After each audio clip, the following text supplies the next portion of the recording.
Well, all right. Welcome back for another reading from a Grimm's Complete Fairy Tales. That's right. But if you've been here before, you know what we like to do. We like to set the mood. That's right. We get the lights off. There she be. And we got a little bit of firecrackling ambiance there. And then we dive in with a little bit of Suzuki Harp. If in the mood strikes us, which it does.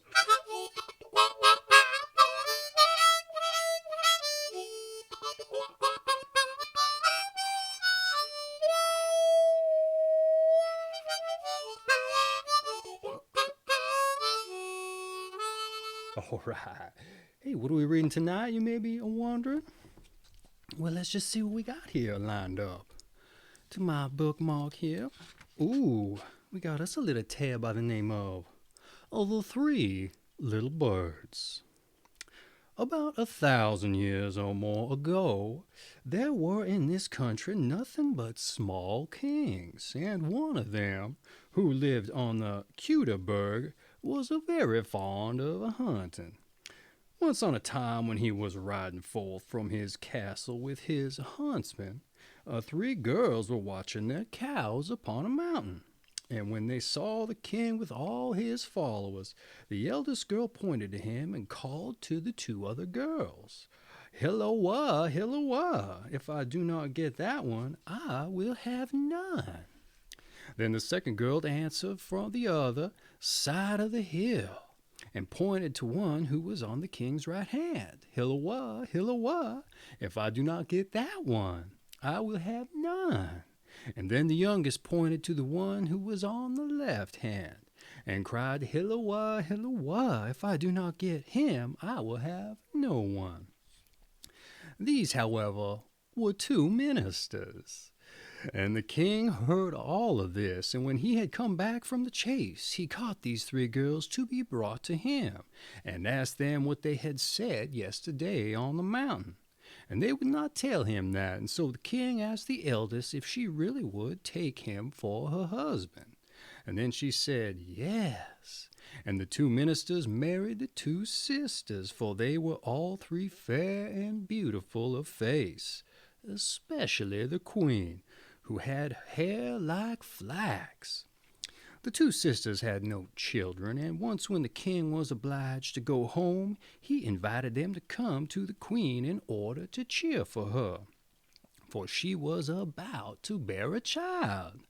She had a little boy who brought a bright red star into the world with him.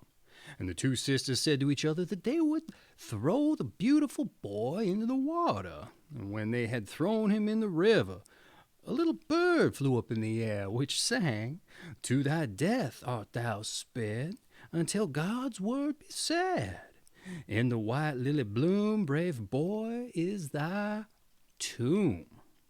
When the two heard that, they were frightened to death, and ran away in great haste. And when the king came home, they told him that the queen had been delivered of a dog.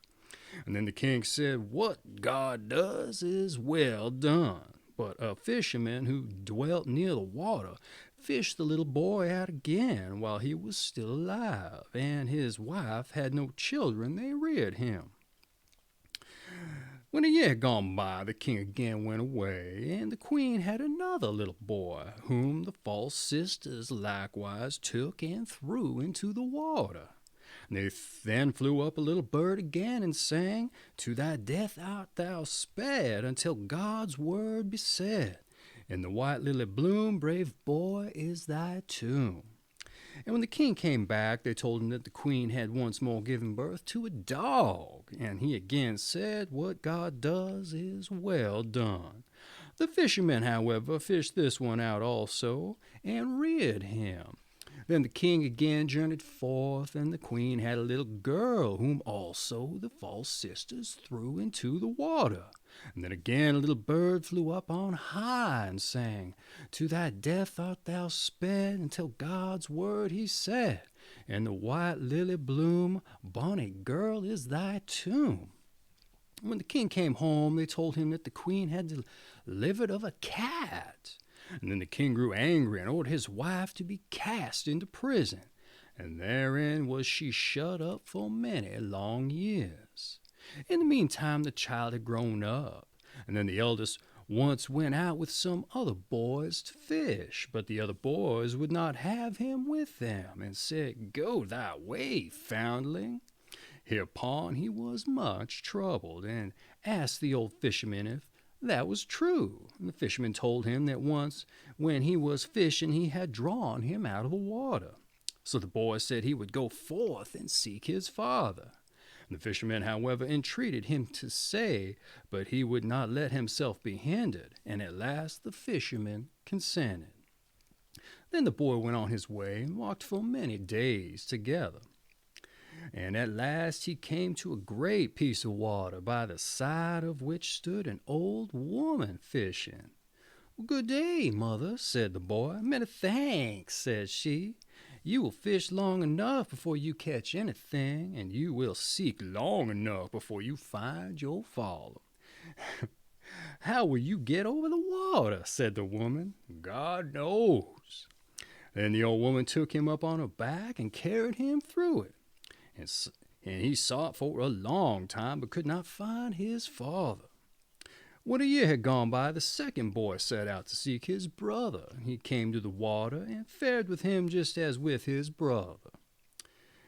Now there was no one home but the daughter, and she mourned for her brother so much that at last she also begged the fisherman to let her set forth, for she wished to go in search of her brothers. Then she likewise came to a great piece of water, and she said to the old woman, "Good day, mother." "Many thanks," replied the old woman. "May God help you with your fishing," said the maiden. And when the old woman heard that, she became quite friendly, and carried her over the water, gave her a wand, and said to her, "Go, my daughter, ever onwards by this road, and when you come to a great black dog, you must pass it silently and boldly, without either laughing or looking at it. And then you will come to a great high castle, on the threshold of which you must let the wand fall, and go straight through the castle and out again on the other side. There you will see an old fountain, out of which a large tree is grown, whereupon hangs a bird in a cage, which you must take down. Take likewise a glass of water out of the fountain, and with these two things go back the same way. Pick up the wand again from the threshold, and take it with you, and when you come again pass by the dog, strike him in the face with it. But be sure that you hit him, and then just come back here to me." The maiden found everything exactly as the old woman had said, and on her way back she found her brothers, who had sought each other over half the world. They went together to the place where the black dog was lying on the road, and she struck it in the face and turned it into a handsome prince, who went with them to the river. There the old woman was standing. She rejoiced much to see them again, and carried them all over the water.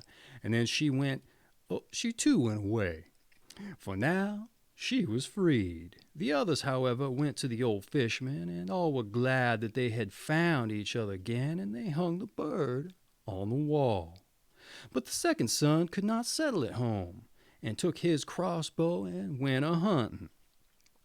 When he was tired, he took his flute and made music, and the king, however, was hunting too, and heard that and went thither. And when he met the youth, he said, "Who has given you leave to hunt here?" "Oh, no one." "To whom do you belong, then?" "Oh, I'm the fisherman's son, but he has no children." "Well, if you will not believe, come with me." That the king did, and questioned the fisherman, who told everything to him. And the little bird on the wall began to sing. "The mother sits alone there in the prison small. O king of royal blood, these are thy children all. The sisters twain so false, they wrought the children woe. There in the waters deep, where the fishermen come and go." They were all terrified, and the king took the bird, the fisherman, and the three children back with him to the castle, and ordered the prison to be opened, and brought his wife out again. She had, however, grown quite ill and weak. And then the daughter gave her some water of the fountain to drink, and she became strong and healthy. But the two false sisters were burnt, and the daughter married the prince. And that has been The Three Little Birds from Grimm's Complete Fairy Tales. Well, did you like that one? I had a few redundancies like those others, but I liked it all right. What about you? Let me know down in the comments. And I got an affiliate link for your Grimm's Complete Fairy Tales down in the description. If you want to get you your own copy or support the channel or do your shopping through there, do the same. I greatly appreciate it. In any event, let's take us out, shall we?